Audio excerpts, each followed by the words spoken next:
ముస్లిం గడ్డం గీసామంటే గీస్తున్నాడా? చిక్కోడమో చిక్కులమ్మో తీసేయండి అంటే తలపాకు తీసేసి గడ్డం గీసేసుకుంటే నేను ఊరుకుంటాడా? మనం ఏదన్నా ర్యాలీ తీస్తున్నప్పుడేమో మసీదు కనపడితే ఆపేయాలా?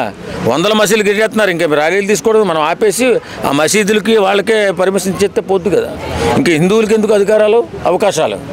పోలీసు వాళ్ళు మొన్న ఏదైతే నివేదిక వదిలారో దానికి సందర్భంగా ఇవాళ పోలీస్ హెడ్ క్వార్టర్స్ దగ్గర చాలా మంది అయ్యప్ప స్వామి భక్తులు ధర్నా చేస్తుంటే అసలు వాళ్ళ పైన లాఠీ చార్జెస్ చేశారు, దాంతోపాటు కొంతమందిని కూడా అరెస్ట్ చేశారు. అసలు ఇది ఎంతవరకు కరెక్ట్ అంటారు? ఎస్, యాక్చువల్గా ఏదైనా మన నివేదిక బయట పెట్టినప్పుడు అది 6 months వరకు టైం ఇవ్వాలి. టైం ఇచ్చినాకే ఆ నివేదికను మనము ప్రజల్లోకి ఆమోదపరచాలి. ఎందుకంటే అది రూల్ పెట్టాలి. ఎందుకంటే ఒక మనిషిలో చేంజింగ్ రావాలంటే మినిమం ఒక 6 months టైం పడుతుంది. సో అయ్యప్ప స్వామిల యొక్క ఆల్రెడీ వీళ్ళు నిమజ్జనంలోకి వచ్చి కూడా అయ్యప్ప స్వామిలోకి ఎంటర్ అయ్యి కూడా ఒక 1 month అయిపోతుంది.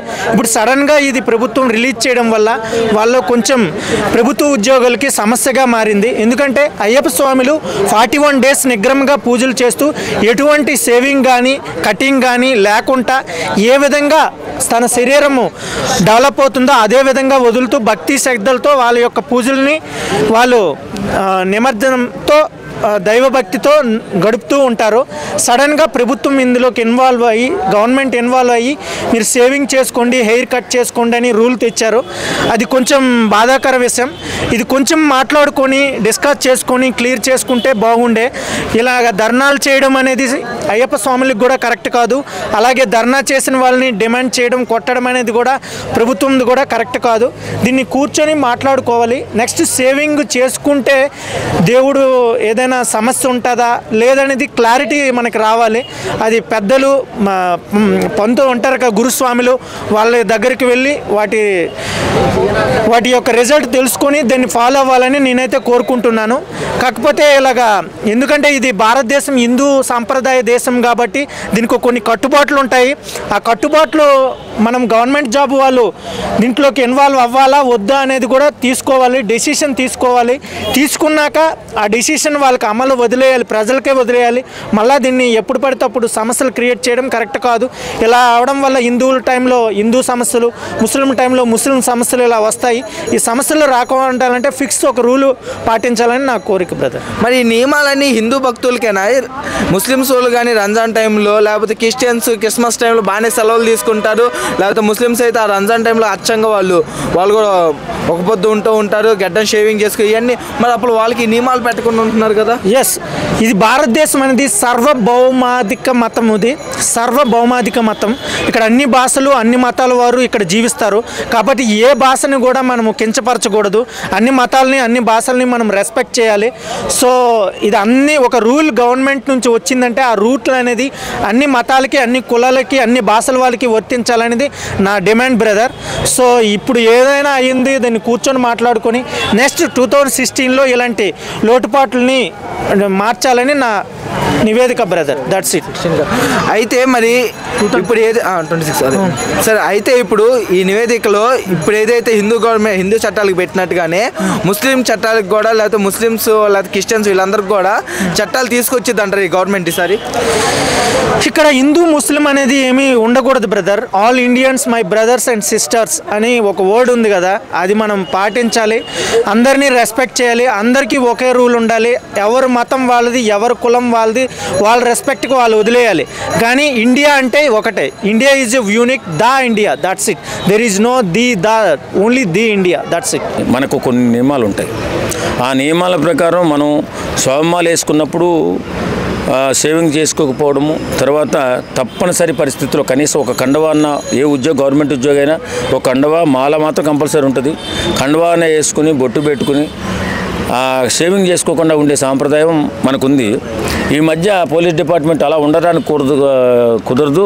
ప్రతి ఒక్కరూ కూడా క్లీన్ షేవ్తోనే షార్ట్ కటింగ్తో ఉండాలని చెప్పేసి ప్రపోజల్ ఏదో పెడుతున్నారు అంటున్నారు. అది మాత్రం చాలా అన్యాయం అండి.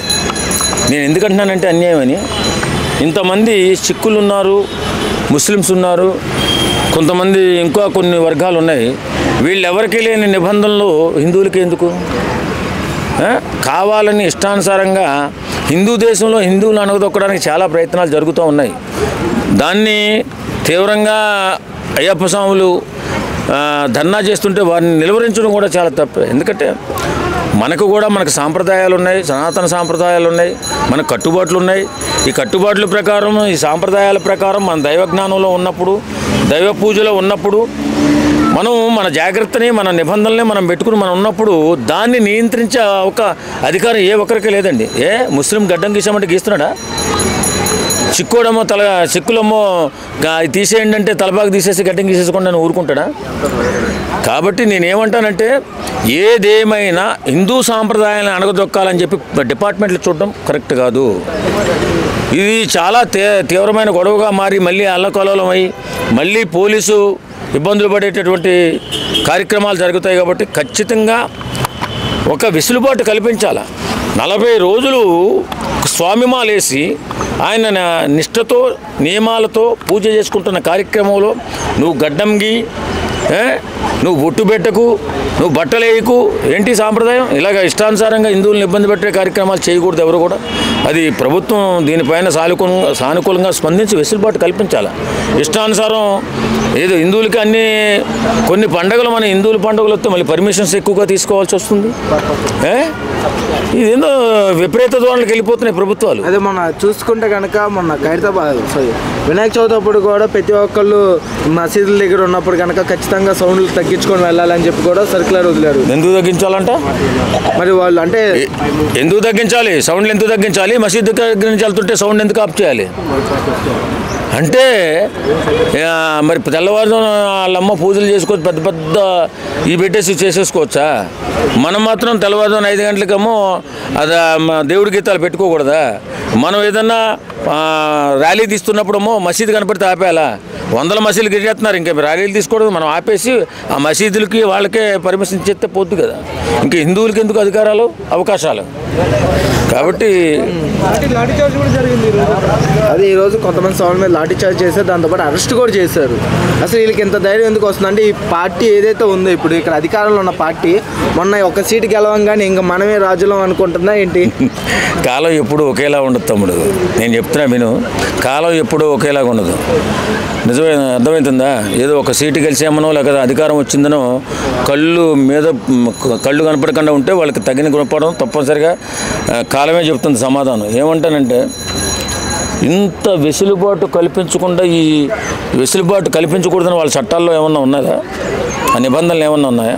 అదే నిబంధనలు ఉంటే ప్రతి పోలీసు కూడా క్లీన్ షేవ్తో షార్ట్ కటింగ్తో ఉండాలి. మరి అలా పెట్టండి, అందరికీ ఇప్పుడు భారతదేశం ఉన్న తర్వాత ఒకే సాంప్రదాయాన్ని కొనసాగించండి. అంతే తప్ప ఇష్టానుసారంగా మాట్లాడి రేపొద్దున లాండ్ ఆర్డర్ ప్రాబ్లం వస్తే వాళ్ళే ఇబ్బంది పడేది.